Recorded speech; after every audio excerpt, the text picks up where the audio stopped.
فرزند زہرا یہ حالات برے ہیں۔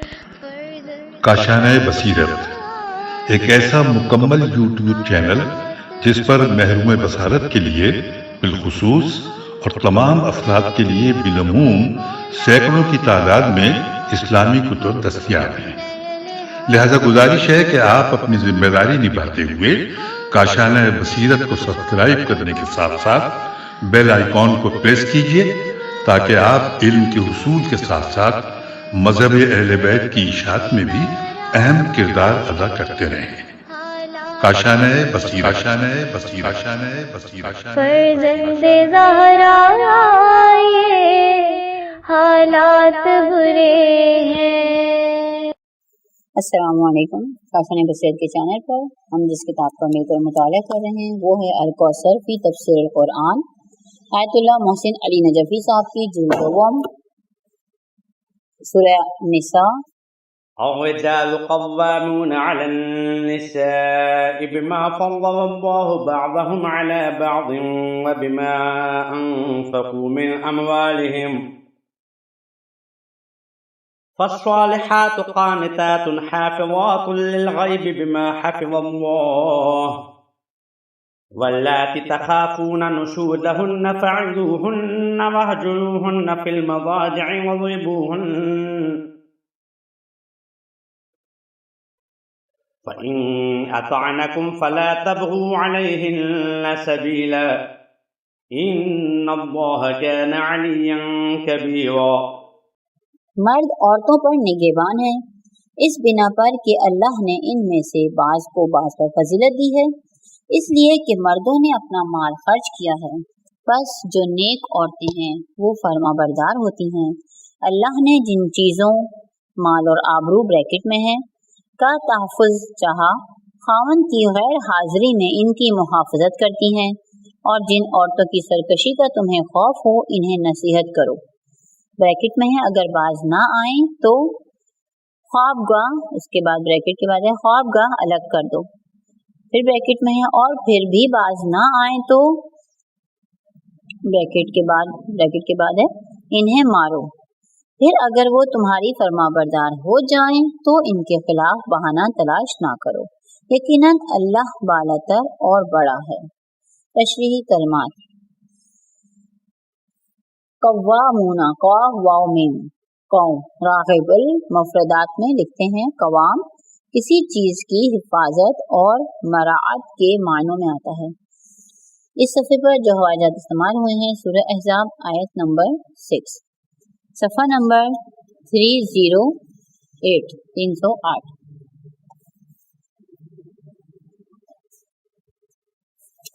تشریح کلمات میں دوسرا لفظ ہے قانتاتن، قاف نون تا قنوت، خضوع کے ساتھ اطاعت کا التزام کرنا، خضوع کے ساتھ۔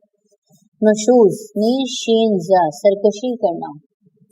تفسیری آیات: الرجال قوامون علی النساء، مرد عورتوں کے محافظ اور نگہبان ہیں، ای قوامون علی النساء بالادب، آداب میں مرد عورتوں کے قوام ہیں، یعنی عائلی نظام میں مرد کو قومیت اور ستون کا مقام حاصل ہے۔ چنانچہ قوام اس شخص کو کہتے ہیں جو کسی معاملے یا نظام کو چلانے اور اس کی محافظت کا ذمہ دار ہو۔ مرد کے قوام ہونے کا مطلب یہ ہرگز نہیں کہ عورت محکوم ہے اور اس سے ہر قسم کے استقلال اور انفرادی عمل اور ارادے کا اختیار سلب ہو جاتا ہے، بلکہ عورت اپنے انفرادی امور میں خود فیصلہ کرنے کا پورا حق رکھتی ہے۔ فلا جناح علیکم فیما فعلنا فی انفسہن بالمعروف، دستور کے مطابق اپنے بارے میں جو فیصلہ کریں اس کا تم پر کچھ گناہ نہیں، وہ اپنے بارے میں فیصلہ خود کر سکتی ہیں، بلکہ مرد بعض امور میں عورت سے مشورہ لے سکتے ہیں۔ فإن أرادا فصالا عن تراض منهما وتشاور فلا جناح علیہما، پھر اگر طرفین باہمی رضامندی اور مشورے سے بچے کا دودھ چھڑانا چاہتے ہیں تو اس میں ان پر کوئی مذائقہ نہیں۔ وَلِلنِّسَاءِ نَصِيبٌ مِّمَّا اكْتَسَبْنَ، اور عورتوں کو اپنی کمائی کا حصہ مل جائے گا، چنانچہ انہیں انفرادی ملکیت وغیرہ کا مکمل حق حاصل ہے۔ ذمہ داریاں مرد و زن کو اپنے اپنے مقام پر ہیں مرد و زن کے اپنے اپنے مقام پر ہیں جنہیں قدرت نے ان دونوں کے فطری تقاضوں کے مطابق تقسیم کیا ہے۔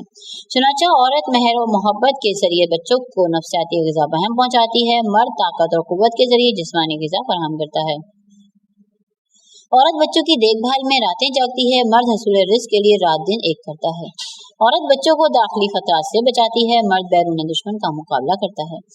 خلاصہ یہ کہ عورت کو انسانی زندگی سے مربوط داخلی امور کی ذمہ داریاں سونپی گئی ہیں، جبکہ مرد کو بیرونی امور کی ذمہ داریاں سونپی گئی ہیں۔ اس صفحے پر جو حوالہ جات استعمال ہوئے ہیں: مستدرک الوسائل جلد 14 صفحہ نمبر 259، سورہ بقرہ آیت نمبر 234، سورہ بقرہ آیت نمبر 233، سورہ نساء آیت نمبر 32، صفحہ نمبر 309۔ یہ بات مرد و زن کی جسمانی ساخت و بافت اور نفسیاتی خصوصیات سے بھی عیاں ہے۔ عورت ضعیف النفس، نازک مزاج، حساس ہوتی ہے، اس کے ہر عمل پر جذبات غالب ہوتے ہیں، جبکہ مرد طاقتور، جفا کش اور اس کے ہر عمل پر عقل و فکر حاکم ہوتی ہے۔ نمبر 2، بما فضلہ، مرد کو عورت پر قوام اور نگہبان اس لیے بنایا کہ مرد کی شخصیت میں اللہ نے کچھ خصوصیات وضعیت فرمائی ہے اور بعض انتظامی امور میں برتری دی ہے۔ یہ برتری عند اللہ قرب و منزلت کے معنوں میں نہیں ہے۔ عند اللہ منزلت حاصل کرنے کے لیے جو معیار اس میں مرد و زن مساوی حیثیت رکھتے ہیں، یعنی مقام عبدیت میں دونوں مساوی ہیں، لیکن یہ برتری جسمانی طاقت، دماغی صلاحیت، ارادے کی مضبوطی، اعصاب کے استحکام اور عقل و فکر کی پختگی سے مربوط ہے۔ اسی بنا پر آئلی نظام میں انتظامی ذمہ داری دی ہے، جیسا کہ اس آئلی نظام میں باپ چھوٹے بچوں کا سرپرست، نگہباں اور محافظ ہوتا ہے اور بچوں پر باپ کی اطاعت ضروری ہے۔ چنانچہ عورت کو قدرتی طور پر شوہر کے سائے میں تحفظ ملتا ہے اور شوہر کو عورت سے تسکین نفس حاصل ہوتی ہے۔ پوائنٹ نمبر 3 ہے وَبِمَا أَنفَقُوا مِنْ أَمْوَالِهِمْ، یہ مادی ذمہ داریوں اور تحفظ کا ذکر ہے۔ دوسرے الفاظ میں بِمَا فَضَّلَهُم میں طبعی برتری کا ذکر ہوا ہے اور بِمَا أَنفَقُوا میں قانونی ذمہ داری کا ذکر ہوا ہے کہ مرد پر عورت کا مہر اور نفقہ واجب ہے۔ اس سے واضح ہوتا ہے کہ کسب معاش اور ذاتی زندگی فراہم کرنا مردوں پر فرض ہے، یعنی اگر مرد کو طبعی طور پر کچھ زیادہ برتری دی ہے تو اس کے مقابلے میں مرد پر زیادہ ذمہ داریاں بھی عائد ہیں۔ پوائنٹ نمبر 4 ہے فَالصَّالِحَاتُ قَانِتَاتٌ، قانون کے ذکر کے بعد اس پر عملداری، اس کی فضیلت کا ذکر ہے کہ صالح اور نیک عورت وہ ہے جو اللہ کے اس وضع کردہ نظام کی پاسداری کرتے ہوئے فرما برداری کرے۔ جملہ قانتاتن سے بھی واضح ہو جاتا ہے کہ مرد سرپرستی اور نگہبان کے منصب پر فائز ہے اور عورت پر اطاعت واجب ہے، یعنی ازدواجی اور زن و شوہر کے مسائل میں اطاعت واجب ہے۔ نمبر 5 پوائنٹ ہے حافظات للغیب، دوسری ذمہ داری عورت پر یہ ہوتی ہے کہ وہ مرد کی غیر حاضری میں اپنے نفس، آبرو اور شوہر کے مال کی حفاظت کرے۔ اس سے دو باتیں سامنے آتی ہیں، ایک یہ کہ مرد کو تلاش معاش میں غیر حاضر رہنا پڑتا ہے، دوسری بات یہ کہ آبرو کے ساتھ شوہر کا مال بھی عورت کے اختیار میں ہوتا ہے۔ حدیث میں آیا کہ بہترین عورت وہ ہے جو شوہر کی غیر حاضری میں شوہر کے مال اور اپنے نفس کی حفاظت کرے۔ پوائنٹ نمبر 6 ہے بما حفظ اللہ، مال اور آبرو کو اللہ تعالیٰ نے قانوناً تحفظ دیا ہے، عورت کو چاہیے کہ اس مال و آبرو کو عملاً تحفظ دے۔ صفحہ نمبر 310۔ پوائنٹ نمبر 7 ہے واللاتی تخافون نشوزہن، اس عالی نظام کو وضع کرنے اور اس نظام میں اطاعت اور حفاظت کو ضروری قرار دینے کے بعد اس قانون سے سرکشی ہونے کی صورت کے علاج کا بیان ہے کہ اگر عورت اس نظام سے سرکشی اختیار کرے، جذبات و احساسات کو محکوم ضعیف المزاج عورت کو راہ راست پر لانے کے لیے درجہ ذیل بروئے کار لانے ہوں گے، درجہ ذیل وسائل بروئے کار لانے ہوں گے۔ نمبر 1 فعیذہن، سرپرست اور محافظ کی سب سے پہلی ذمہ داری ہے کہ وہ نصیحت کرے، یعنی سرکشی کی عورت صورت میں حکیم کو یہ حق حاصل نہیں ہوتا کہ وہ عورت کی شخصیت پر دست درازی کرے، اس کے وقار کو مجروح کرے، بلکہ مہذب انداز میں نصیحت کرے، نفع و نقصان سے آگاہ کرے اور اس کی احساس مزاجی کا لحاظ رکھے۔ بے وحجرہن، اگر نصیحت کارگر ثابت نہیں ہوتی تو دوسرا مسئلہ یہ ہوگا کہ خواب گاہ الگ کر دی جائے، ہم بستری منقطع کر دی جائے۔ اس سے سرکش عورت کو تنبیہ ممکن ہے، کیونکہ عورت مرد کی خواہش پرستی کی کمزوری سے بخوبی واقف ہے، جس سے سرکش عورت خوب فائدہ اٹھاتی ہے، اور اگر وہ اس کمزوری پر قابو پا لے اور عورت کے نزدیک جانا ترک کر دے تو سرکش عورت کے ہاتھ سے یہ ہتھیار نکل جائے گا اور گھر کا نظام پرسکون ہو جائے گا۔ اور جیم ہے وَاضْرِبُوهُنَّ، اگر عورت کی سرکشی کا یہ عالم ہو کہ نہ نصیحت پر اس پر اثر کرتی ہو، نہ ہی ترک مباشرت سے اسے تنبیہ ہوتی ہو، تو علاج کی آخری صورت زدوکوب کرنا ہے، مگر اس کا محرک انتقام لینا یا اہانت کرنا نہ ہو، بلکہ یہ زدوکوب ایسا ہو جیسا کہ ایک مربی اپنے زیر تربیت افراد کے ساتھ کرتا ہے، یا شفیق باپ اولاد کو زدوکوب کرتا ہے جس کے پیچھے ایک پاک جذبہ، ایک ہمدردی کار فرما ہوتی ہے۔ اس لیے یہ حکم یہ ہے کہ زدوکوب نہایت ہلکا ہو، مثلا مسواک جیسی ہلکی چیز سے ہو۔ یہ سب سرکشی کی صورت میں ہے، لیکن اگر عورت نے اطاعت کا راستہ اختیار کر لیا، اس صورت میں قرآن فرماتا ہے فلا تبغوا علیہن سبیلا، اس کے خلاف بہانہ تلاش نہ کرو۔ یہ حدیث میں ہے، مروی ہے کہ امام جعفر صادق علیہ السلام عورت کو مارنے کے بارے میں فرماتے ہیں اور زدوکوب مسواک جیسی چیز سے ہو۔ اہم نکات ہیں۔ نمبر 1، عورت کو مرد کی نگہبانی کی ضرورت ہوتی ہے۔ اس صفحے پر جو حوالے استوار ہوئے ہیں، من لا حضر الفقی جلد 3 صفحہ نمبر 521، صفحہ نمبر 311، 311۔ اہم نکات کا پوائنٹ نمبر 2 ہے، مرد کو عورت پر فزیکلی برتری حاصل ہوتی ہے۔ نمبر 3، عورت پر فرما برداری اور عفت کی ذمہ داری عائد ہوتی ہے۔ نمبر 4، سرکشی کی صورت میں عورت کو تنبیہ کی جاتی ہے۔ وَإِن خِفْتُمْ شِقَاقَ بَيْنِهِمَا فَابْعَثُوا حَكَمًا مِّنْ أَهْلِهِ وَحَكَمًا مِّنْ أَهْلِهَا إِن يُرِيدَا إِصْلَاحًا يُوَفِّقِ اللَّهُ بَيْنَهُمَا إِنَّ اللَّهَ كَانَ عَلِيمًا خَبِيرًا۔ اور اگر تمہیں میاں بیوی کے درمیان ناچاکی کا اندیشہ ہو تو ایک منصف مرد کے رشتہ داروں میں سے اور ایک منصف عورتوں کے رشتہ داروں میں سے مقرر کرو، اور اگر وہ دونوں اصلاح کی کوشش کریں تو اللہ ان کے درمیان اتفاق پیدا کرے گا، یقیناً اللہ بڑا علم رکھنے والا باخبر ہے۔ تفسیری آیات۔ وَإِن خِفْتُمْ خطاب حکومت سے ہے جس کے پاس مسئلہ پیش ہوا ہو کہ وہ طرفین سے ایسے منصف کے تقرر کا فریضہ انجام دے جس کا مطمع نظر میاں میم تو میم ہاں مطمع نظر میاں بیوی میں اصلاح کرنے کا پختہ عزم ہو۔ اس سے اشارہ ملتا ہے کہ ان دونوں منصفوں کا دار اختیار اصلاح ہونا چاہیے۔ اصلاح ممکن نہ ہونے کی صورت میں طلاق جاری کرنے کا مجاز نہ ہوں گے۔ نمبر 2 ہے فَابْعَثُوا حَكَمًا، عدالت کی ذمہ داری ہے کہ اس ذمہ داریوں میں سے اہم ذمہ داری یہ ہے کہ خاندانوں کو مسائل اور ان کے اپنے اندر سے مقرر شدہ ثالثوں کے ذریعے حل کرنے کے لیے طرفین میں سے ثالث کا تقرر کرے، اور خاندانی راز کو اپنے ہی خاندان کی رازداری تک محدود رہنے دیا جائے، کیونکہ زن و شوہر کے تعلقات اور اس میں ناچاکی بعض ایسی باتوں پر مشتمل ہو سکتی ہے جس کا افشا ہونا خاندانی وقار کے منافی ہو۔ نیز خاندانی حالات کا قریب سے علم ہونے کی وجہ سے فیصلہ صائب اور صحیح ہو سکتا ہے۔ نمبر 3 پوائنٹ ہے ان یریدا اصلاحا، اگر یہ اصلاح کا ارادہ کر لیں تو اللہ ان کے درمیان اتفاق پیدا کر دے گا۔ زوجین کے باہمی مصالحت کی کامیابی کے لیے مصمم شرط ہے۔ دونوں سے مراد بعض کے نزدیک دونوں منصف ہیں اور کہ ان دونوں میں مصالحت کی کوشش میں اگر عزم و ارادہ مضبوط ہے تو مصالحت ہو جائے گی۔ بعض دیگر مفسرین کے نزدیک دونوں سے مراد زوجین ہیں، اگر دونوں مصلحت چاہیں تو اللہ ان میں اتفاق پیدا کر دے گا۔ صفحہ نمبر 312۔ حدیث رسول صلی اللہ علیہ وآلہ وسلم سے مروی ہے، اَیَضْرِبُ أَحَدُکُمُ الْمَرْأَةَ ثُمَّ یَظَلُّ مُعَانِقَهَا، تو کیا تم عورت کو زد و کوب کرتے ہو پھر اس سے معانقہ کرتے ہو؟ حضرت امیر المومنین علیہ السلام سے روایت ہے، جہاد المرأة حسن التبعل، عورت کا جہاد اچھی شوہرداری ہے۔ حضرت امیر المومنین علیہ السلام سے ایک اور روایت ہے، فَإِنَّ الْمَرْأَةَ رِحَانَةٌ وَلَيْسَتْ بِقَهْرَمَانَةٍ، کیونکہ عورت ایک پھول ہے، وہ کارفرما، وہ حکمران نہیں ہے۔ وَاعْبُدُوا اللَّهَ وَلَا تُشْرِكُوا بِهِ شَيْئًا وَبِالْوَالِدَيْنِ إِحْسَانًا وَبِذِي الْقُرْبَى وَالْيَتَامَى وَالْمَسَاكِينِ وَالْجَارِ ذِي الْقُرْبَى وَالْجَارِ الْجُنُبِ وَالصَّاحِبِ بِالْجَنبِ وَابْنِ السَّبِيلِ وَمَا مَلَكَتْ أَيْمَانُكُمْ إِنَّ اللَّهَ لَا يُحِبُّ مَنْ كَانَ مُخْتَالًا فَخُورًا۔ اور تم لوگ اللہ ہی کی بندگی کرو اور کسی چیز کو اس کا شریک قرار نہ دو، اور ماں باپ، قریب ترین رشتہ دار، یتیموں، مسکینوں، قریب ترین رشتہ دار پڑوسی، اجنبی پڑوسی، پاس بیٹھنے والے رفیقوں، مسافروں، اور جو غلام اور کنیز تمہارے قبضے میں ہیں، ان سب سب کے ساتھ احسان کرو، بے شک اللہ کو غرور کرنے والا، اپنی بڑائی پر فخر کرنے والا پسند نہیں ہے۔ تشریحی کلمات: الجنوبی اجنبی، مختال غرور و تکبر کرنے والا۔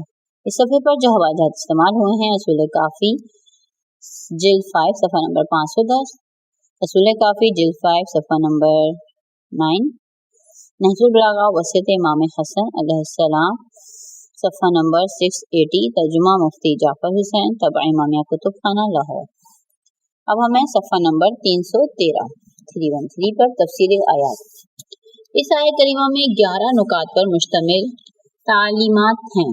نمبر 1، سب سے پہلے تصور کائنات کے بارے میں اپنا موقف درست کرو اور اس کائنات میں خدا واحد کی عبودیت کو تسلیم کر کے ہر قسم کے شرک سے اجتناب کرو۔ نمبر 2، خدا واحد کی پرستش کے بعد والدین پر احسان اس کی قدر اہمیت کا حامل ہے۔ قرآن کی متعدد آیات میں توحید کے بعد والدین پر احسان کا ذکر ملتا ہے۔ اگرچہ والدین کو بھی حکم ہے کہ وہ اولاد پر احسان کریں، لیکن والدین اولاد کے ساتھ ازرو جبلت محبت کرتے ہیں۔ اولاد چونکہ آنے والی نسل کا تسلسل ہے، اس کے لیے قدرت نے فطرت ہی میں تقاضے پورے کیے ہیں کہ والدین اولاد پر ہر صورت میں احسان ہی کریں گے۔ والدین تو اس دنیا سے کوچ کرنے کی طرف رخ کیے ہوئے ہوتے ہیں، لہذا طبعاً ان کی بقا اور ان کے وجود اولاد کے لیے اس قدر عزیز نہیں ہوتا جس قدر والدین کے لیے اولاد کی بقا اور وجود عزیز ہوتا ہے۔ لہذا اس کمی کو اللہ تعالیٰ نے قانون کے ذریعے پورا کرنے کے لیے والدین پر احسان کی تاکید فرمائی۔ نمبر 3 پوائنٹ ہے قرابت داروں پر احسان کے سلسلے میں بھی متعدد آیات میں تاکید کی ہے۔ احادیث میں صلہ رحمی کے عنوان سے بے شمار احادیث وارد ہوئی ہیں جن میں قرابت داروں کے حقوق بیان کیے گئے ہیں۔ نمبر 4 پوائنٹ ہے یتیموں پر احسان کے فضائل بھی بے شمار ہیں۔ اس کے لیے اتنا کافی ہے کہ یتیم کی کفالت کرنے والے جنت میں حضور اکرم صلی اللہ علیہ وسلم کے جوار میں ہوں گے۔ نمبر 5 ہے مساکین، حاجت مندوں کی فریاد رسی کرنا فطرتاً ایک احسن عمل ہے جس کے انجام دینے سے انسان داخلی طور پر کیف و سرور کا احساس کرتا ہے، اگرچہ یہ اللہ کی طرف سے بھی مطلوب ہے۔ نیز اس رضا رب بھی ہو تو یہ عمل اور زیادہ موجب کیف و سرور ہوگا۔ نمبر 6 ہے والجار ذی القربہ، اس سے بعض نے قریبی رشتہ دار ہمسایہ مراد لیے ہیں، بعض کے نزدیک قریبی ہمسایہ مراد ہیں، یعنی یہی مناسب معلوم ہوتا ہے کیونکہ اول تو رشتہ دار اور احسان کا ذکر پہلے آ گیا ہے، ثانیاً اس کے بعد دوسرے دور کے ہمسایہ کا ذکر آیا ہے جس سے معلوم ہوتا ہے کہ اس سے قریبی ہمسایہ مراد ہیں۔ نمبر 6 والجار الجنوبی، اجنبی یعنی دور کے ہمسائے پر احسان کرو۔ روایت کے مطابق 40 ہاتھ کے فاصلے تک ہمسائے کے حقوق آئے ہیں، بعض روایت کے مطابق 40 گھروں تک ذکر ہے، شاید دور کے ہمسایوں کی حد بندی 40 گھروں تک ہے۔ صفحہ نمبر 314 پوائنٹ نمبر 8 ہے والصاحب بالجنبی، یعنی ہم نشین ساتھی، رفیق، خواہ وہ رفیق راہ ہو یا رفیق کار ہو۔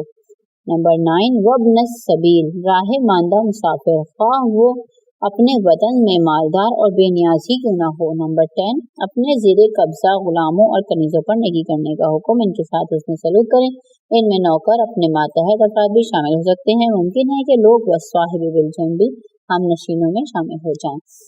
نمبر 11 ہے ان اللہ لا يحب، اس کے بعد تکبر و غرور کے ذکر سے پتہ چلتا ہے کہ متواضع اور منکسر المزاج انسان ہی منبع خیر و برکت ہوتے ہیں اور متکبر لوگوں کا معاشرے میں کوئی کردار نہیں ہوتا، اس لیے تکبر کی مذمت میں بے شمار احادیث موجود ہیں۔ حدیث رسول اکرم صلی اللہ علیہ وسلم سے روایت ہے جبرائیل نے مجھ سے ہمسایوں کے بارے میں اس وقت سفارش کی کہ مجھے ان کے وارث بننے کا گمان ہونے لگا ہے۔ حضرت امام جعفر صادق علیہ السلام سے روایت ہے، ترجمہ ہے صلہ رحمی اور اچھی ہمسایگی سے گھر آباد، عمر دراز ہوتی ہیں۔ الذين يبخلون ويأمرون الناس بالبخل ويكتمون ما آتاهم الله من فضله وأعتدنا للكافرين عذابا مهينا۔ وہ لوگ بھی اللہ کو پسند نہیں جو خود بخل کرتے ہیں اور لوگوں کو بھی بخل کی تلقین کرتے ہیں، اور اللہ نے جو کچھ اپنے افضل سے اپنے فضل سے انہیں عطا کیا اسے چھپاتے ہیں، اور ہم نے کافروں کے لیے ذلت عامر سزا مہیا کر رکھی ہے۔ تفسیر آیات، خود بینی اور فخر کرنے والے کے بعد اللہ کو بخل کرنے والا پسند ناپسند ہے۔ فیاضی ایک آفاقی اور فطری عمل ہے۔ سورج، زمین، آب اور ہوا اپنے فیاضی سے کائنات پر کو پرونق بنایا ہے۔ اس کے خلاف بخل کرنا ایک نہایت گھٹیا عمل ہے۔ جو شخص بخل کر کے دولت جمع کرتا ہے وہ اس عمل سے دوسرے کو بھی بخل کی تعلیم دیتا ہے۔ اس صفحے پر جو حوالے استعمال ہوئے ہیں: امالیہ صدوق، المجلس 77، صحیح البخاری کتاب الادب جلد 7 صفحہ نمبر 78، صفحہ نمبر 315۔ مال و دولت بخل سے ہی بن سکتی ہے۔ نیز بخیل اپنے بود و باش، بے واو دال، بود و بے الف شین باش میں فقیروں کی طرح زندگی گزارتا ہے اور اس طرح اللہ کے فضل و کرم کو وہ عملاً چھپاتا ہے۔ وَأَعْتَدْنَا لِلْكَافِرِينَ، اس جگہ کافر سے مراد اللہ کی نعمتوں کو چھپانے والے مراد ہو سکتے ہیں، چونکہ کفر چھپانے کے معنوں میں ہوتا ہے۔ حضرت امام جعفر صادق علیہ السلام سے روایت ہے: اذا انعم اللہ علی عبدہ بنعمت احب ان یراھا علیہ، اللہ تعالیٰ جب کسی کو نعمت دیتا ہے تو وہ یہ پسند کرتا ہے کہ اس نعمت کے آثار بندے پر ظاہر ہوں۔ حضرت علی علیہ السلام سے روایت ہے: البخل عار والجبن منقصہ، بخل عار و ننگ ہے اور بزدلی نقص و عیب ہے۔ نیز آپ علیہ السلام نے فرمایا: البخل جامع لمساوی العیوب وہو زمام یقاد بہ الی کل سوء، بخل تمام عیوب کی برائی کا مجموعہ ہے اور یہ وہ لگام ہے جو ہر برائی کی طرف کھینچ کر لے جاتی ہے۔ حضرت امام حسن علیہ السلام سے بخل کے بارے میں روایت ہے کہ البخل ان یرى الرجل ما انفقت تلفا وما امسکت شرفا، بخل یہ ہے کہ انسان یہ سمجھے کہ خرچ کرنا تلف کرنا ہے اور خرچ نہ کرنا شرف ہے۔ والذین ينفقون اموالهم رئاء الناس ولا يؤمنون بالله ولا باليوم الآخر ومن يكن الشيطان له قرينا فساء قرينا، اور وہ لوگ بھی اللہ کو پسند نہیں جو اپنے مال صرف لوگوں کو دکھانے کے لیے خرچ کرتے ہیں اور وہ نہ خدا پر ایمان رکھتے ہیں اور نہ روز آخرت پر، اور بات یہ ہے کہ شیطان جس کا رفیق ہو جائے تو وہ بہت ہی برا رفیق ہے۔ تفسیر آیات نمبر 1: والذین ينفقون، اگر وہ اللہ اور روز آخرت پر ایمان رکھتے تو مال خرچ کرتے ہوئے ریاکاری کی ضرورت نہ تھی، وہ رضائے خدا اور ذات آخرت کے لیے مال خرچ کر کے مال سے خوب فائدہ اٹھا سکتے تھے، لیکن چونکہ اللہ اور آخرت پر ایمان نہیں رکھتے اور صرف اسی چند روزہ زندگی پر ایمان رکھتے ہیں، لہٰذا اس صفحے پر جو حوالے استعمال کیے گئے ہیں: الکافی جلد 2 جلد 6 صفحہ نمبر 438، مستدرک الوسائل جلد 7 صفحہ نمبر 28، مستدرک الوسائل جلد 7 صفحہ نمبر 29، باب ترحم البخل جلد 4، مستدرک الوسائل جلد 7 صفحہ نمبر 238، صفحہ نمبر 316۔ لہذا مال وہ ایسی جگہ خرچ کریں گے جہاں ان کے خیال و خام میں دنیاوی فائدہ ہو۔ نمبر 2 پوائنٹ ہے: وَمَن يَكُنِ الشَّيْطَانُ، ریاکاری ایک شیطانی خصلت ہے، لہذا ریاکار کو شیطان کی رفاقت حاصل ہے، چنانچہ یہ خصلت اس نے شیطان سے اخذ کی ہے۔ اہم نکات: نمبر 1: ریاکاری اللہ اور قیامت پر عدم ایمان کا نتیجہ ہے۔ نمبر 2: ریاکار شیطان کا رفیق ہوتا ہے۔ وَمَاذَا عَلَيْهِمْ لَوْ آمَنُوا بِاللَّهِ وَالْيَوْمِ الْآخِرِ وَأَنفَقُوا مِمَّا رَزَقَهُمُ اللَّهُ وَكَانَ اللَّهُ بِهِمْ عَلِيمًا، اور اگر یہ لوگ اللہ اور روز آخرت پر ایمان لاتے اور اللہ کی عطا کردہ روزی میں سے خرچ کرتے تو اس میں انہیں کوئی نقصان نہ تھا، اور اللہ تو ان کا حال اچھی طرح جانتا ہے۔ تفسیر آیات نمبر 1: وَمَاذَا عَلَيْهِمْ، حالانکہ اگر وہ ایمان باللہ کے ساتھ اپنا مال رضائے رب کے لیے خرچ کرتے تو اس میں ان کا کوئی نقصان نہ تھا۔ عدم انفاق ایک ایسا عمل ہے جو اللہ پر ایمان نہ ہونے پر عملی دلیل ہے۔ نمبر 2: کان اللہ بہم علیما، اللہ تعالیٰ پر ان کا قصد وہ ارادہ پوشیدہ نہیں ہے، اور اگر وہ اللہ کے لیے کچھ خرچ کرتے تو فائدے میں رہتے۔ إن الله لا يظلم مثقال ذرة وإن تك حسنة يضاعفها ويؤتي من لدنه أجرا عظيما۔ یقیناً اللہ کسی پر ذرہ برابر بھی ظلم نہیں کرتا، اور اگر کسی کی ایک نیکی ہو تو اللہ اسے دگنا کر دیتا ہے اور اپنے ہاں اسے اجر عظیم عطا فرماتا ہے۔ تشریح فرماتے ہیں مثقال ساقافلام شکل وزن کو کہتے ہیں، ذرہ چھوٹی چونٹی یا چھوٹے ذرے کو کہتے ہیں۔ تفصیلی آیات ہے خدا میں مال خرچ کرنے سے نقصان اس لیے نہیں ہوتا کہ اللہ تعالیٰ ذرہ برابر بھی کسی پر ظلم نہیں کرتا۔ صفحہ نمبر 317۔ اور ان کے خرچ کردہ مال کی جزا دیتا ہے، بلکہ ان کی نیکیوں میں اضافہ کر دیتا ہے اور اجر عظیم عنایت فرما دیتا ہے۔ وَإِن تَكُ حَسَنَةً، اگر یہ ذرہ برابر نیکی ہے تو اللہ تعالیٰ نے اسے کئی گنا کر دے گا۔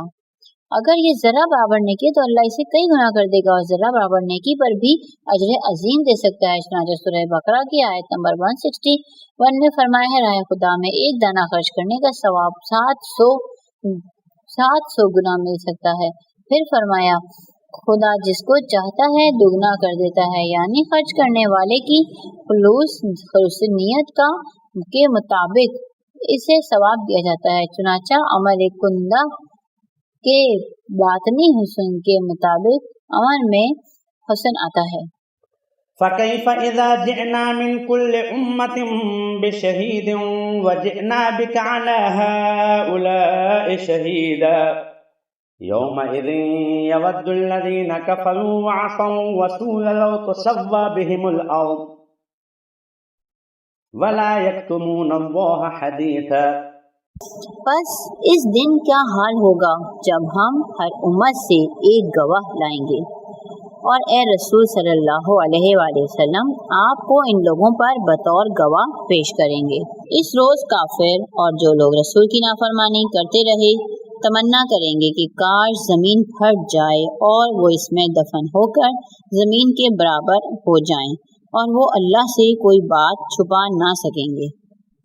تفسیر آیات نمبر 1 فَكَيْفَ إِذَا جِئْنَا، یعنی ہر زمانے کے رسول اپنی امت پر اللہ کی عدالت گاہ میں گواہ ہوں گے کہ پیغام الہی کو ان لوگوں تک پہنچا دیا، ان لوگوں نے اس پر عمل کیا ہو یا عصیان عین صاد یہ الف عصیان کیا ہو، دونوں صورتوں میں گواہی دیں گے۔ چنانچہ حضرت عیسیٰ علیہ السلام نے فرمایا وَكُنْتُ عَلَيْهِمْ شَهِيدًا مَا دُمْتُ فِيهِمْ، میں ان پر گواہ تھا جب تک میں ان میں تھا۔ اس سے تو معلوم ہوتا ہے انبیاء اپنے معاصر لوگوں کے اعمال پر گواہ ہوں گے، ممکن ہے انبیاء کے بعد ان کے اوصیاء بھی گواہ ہوں۔ نمبر 2 ہے علی ہؤلاء، ان لوگوں پر، اس سے مراد امت ہے، تو اس کا مطلب یہ بنتا ہے کہ جس طرح ہر نبی اپنے امت کے اعمال پر، اس صفحے پر جو حوالات استعمال ہوئے ہیں بحر الانوار جلد 14 صفحہ نمبر 338 سورہ مائدہ آیت نمبر 117 صفحہ نمبر 318 اپنی امت کے اعمال پر گواہ ہیں۔ اے رسول صلی اللہ علیہ وسلم آپ ان لوگوں یعنی اس امت پر گواہ ہیں۔ بعض کے نزدیک ہؤلاء سے مراد ہر امت کا شہید ہے۔ اس صورت میں رسالت میں آپ صلی اللہ علیہ وآلہ وسلم تمام امتوں کے گواہوں پر گواہ ہوں گے۔ حضرت امام حسین علیہ السلام سے روایت ہے، جس کا ترجمہ یہ ہے، میں اپنے والد گرامی کی خدمت میں جب بھی حاضر ہوا ان کو روتے ہوئے دے پایا، اور فرمایا نبی کریم صلی اللہ علیہ وسلم جب اس آیت تک پہنچاتے تو گریہ فرمایا کرتے تھے، دیکھو گواہ گریہ کرتے ہیں، جب کہ وہ لوگ گریہ نہیں کر رہے جن پر آپ صلی اللہ علیہ وسلم گواہ ہیں۔ ہماری امت پر رسول اکرم صلی اللہ علیہ وسلم کے شاہد ہونے کے سلسلے میں مزید تشریح کے لیے سورہ بقرہ آیت نمبر 143 ملاحظہ فرمائیں۔ پوائنٹ نمبر 3 یومئذ یود الذین کفروا، جن لوگوں نے کفر کا راستہ اختیار کیا اور رسول کی نافرمانی کی، وہ خواہش کریں گے کہ وہ نابود ہو جائیں، جیسا کہ دوسری جگہ فرمایا ہے یقول الکافر یا لیتنی کنت ترابا، کافر اٹھے گا اے کاش میں خاک ہوتا۔ اٹھے گا اور کہے گا اے کاش میں خاک ہوتا۔ نمبر 4 پوائنٹ ہے اصور رسول، رسول کی نافرمانی سے المیزان نے رسول صلی اللہ علیہ وسلم کی ولایت کی نافرمانی مراد لیا ہے، شریعت کی نہیں۔ چنانچہ اگر رسول صلی اللہ علیہ وسلم کسی کو بلائیں اور وہ اس بلانے پر رسول صلی اللہ علیہ وسلم کی خدمت میں حاضر نہ ہو تو یہ رسول صلی اللہ علیہ وسلم کی بطور حاکم نافرمانی ہے۔ نمبر 5 پوائنٹ ہے وَلَا يَكْتُمُونَ اللَّهَ حَدِيثًا، کافر قیامت کے دن کوئی جرم نہیں چھپا سکیں گے، خود اللہ جانتا ہے، اس کے اپنے اعضاء گواہی دیں گے کہ وقت اور وقت کے